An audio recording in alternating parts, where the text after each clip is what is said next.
来看，台东县政府按什么起一座地下2站、顶悬2站，计共4站的停车场，总经费就要7亿。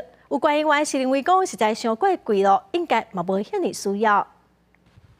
台东市区停车空间普通时市中心差不多拢亏本，不过市中心以外空位真多，但是到假日也拢全部拢停办。为着要解决假日停车费无够的问题，台东县政府规划伫市中心假日人较多。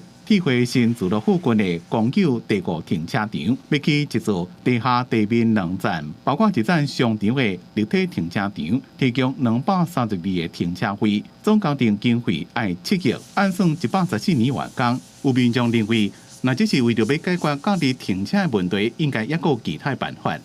旅游旺季呀、假日那边车流量比较多，需要停以外，平时应该没有那么大的需求。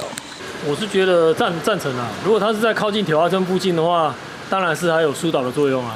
台东县议会临时会16针对县府要起新的立体停车场，也请县政府做专栏报告。县议员认为附近有临时停车场，可能免搁再起立体停车场，而且7亿的经费可能伤悬。但是县府讲，总经费也搁包括有期原物料起价加工程有备金。经费正合理，也让甲临时公有停车场的土地收代使用。一个停车场200多个的停车场，竟然要花到7亿，这是天价。因为这铁花商圈周边，我们目前开辟的2个，比如旧分局以及这个波浪屋对面，这个都是属于临时性的停车场。那未来会回归到它正式的用途别。这笔经费，县府向中央征收3亿，县府家己传4亿，预算案已经通过。有议员认为无符合经济效益，也认为中央甲地方财源的分配比例无啥适当，无排除未来会反对预算的执行。记者综合报道。